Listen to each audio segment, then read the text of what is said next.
BetUS, America's favorite sportsbook and casino. Live betting and racebook. We're celebrating 30 years with a historic offer. A 125% sign-up bonus on your first 3 deposits. Plus 10% gambler's insurance. Get started today. BetUS, where the game begins. Back. What's happening? Sorry, guys, for the late video. I've just been super busy with work, and I haven't really been able to make any videos.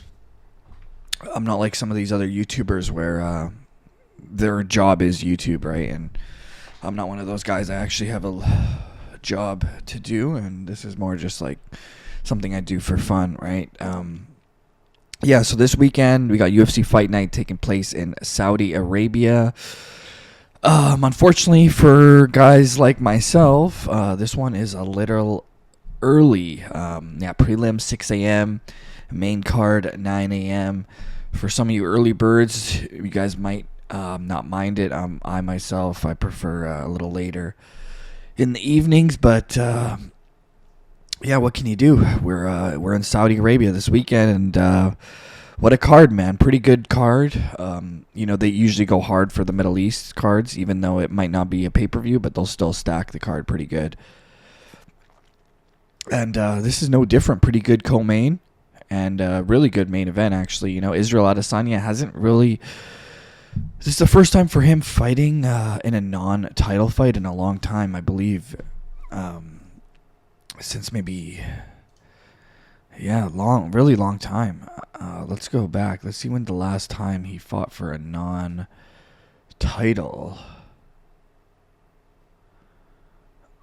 I believe it might have been 2018 or something, or 2019 maybe.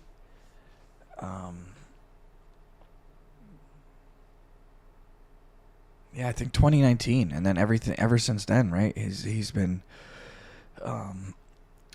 fighting for titles, either defending his title or fighting for a title, which is crazy. And now, how is he staying hungry, man? That's the thing. That's what I'm worried about with Israel Adesanya. He's already been at the top of the heap for so long. He's defended his titles, a bunch of times. He had that big rematch win over Alex Pereira, and I feel that was like his big moment, man. That was, in my opinion, his biggest moment. And after that, I feel like he's not hungry anymore. It just doesn't seem the killer hunger just isn't there anymore, man. He's super successful. He's made his money. He was a champ. He got that rematch win back over Pereira, right? Pereira beat him like 3 times. Got that one back. Though, now you're fighting some hungry dudes, you know what I mean? That, born in Dagestan, Imavov. So Imavov, born in Dagestan, he's currently fighting out of France.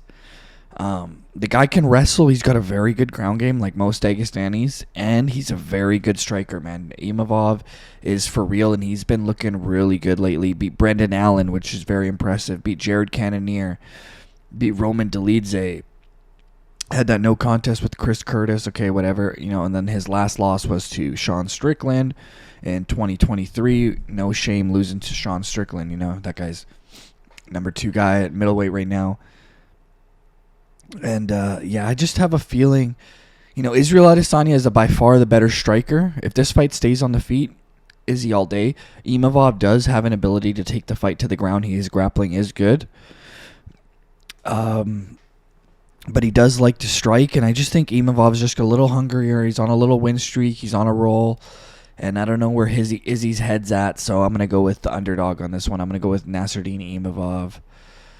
And, that's it's a close one. It's a real close one.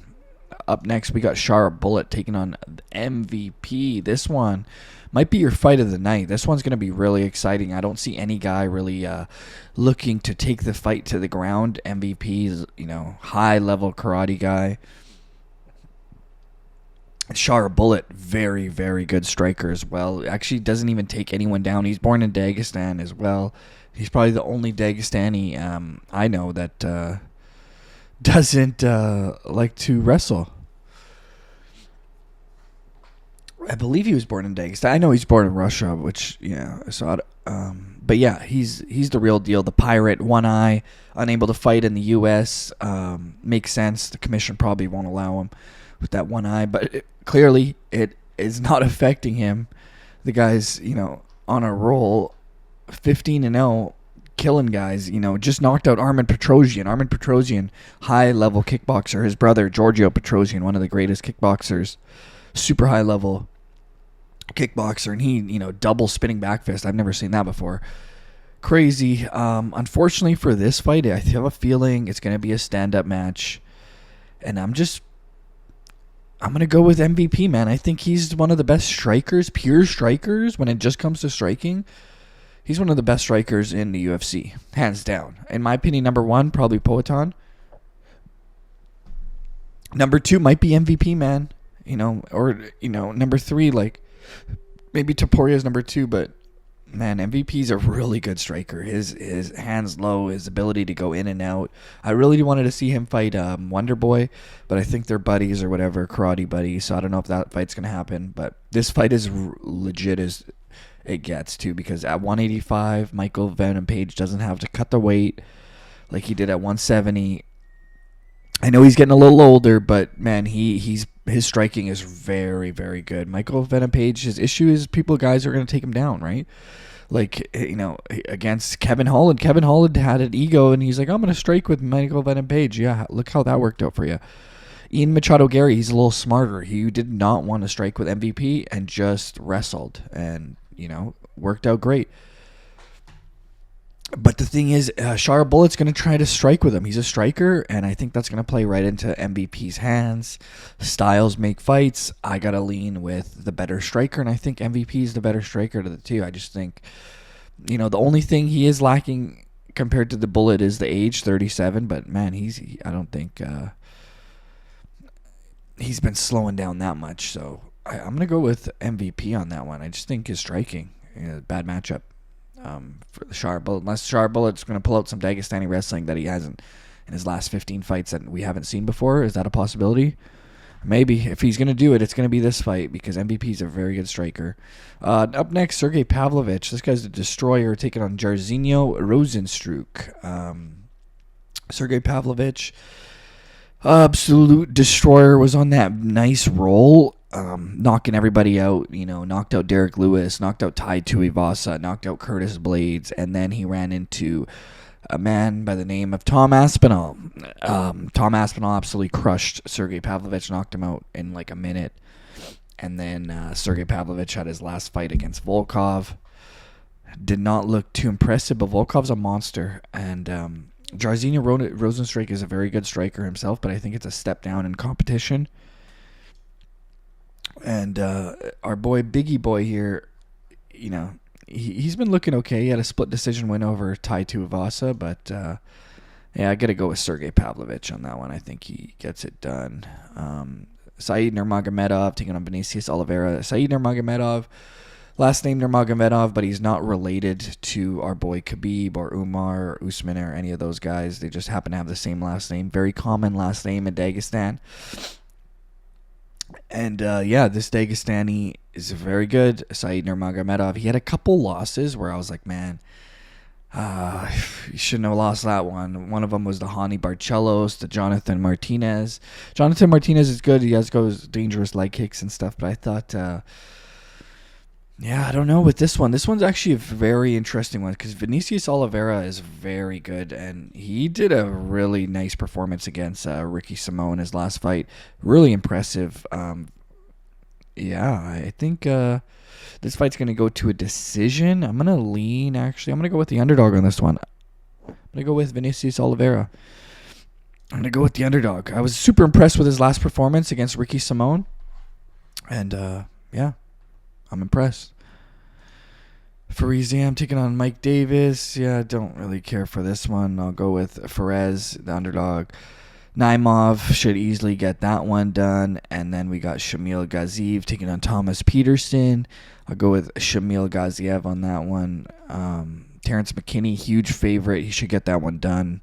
I know he hasn't been looking good lately, but I think Terrence McKinney should get the early knockout in that one. If he doesn't, then that's an issue.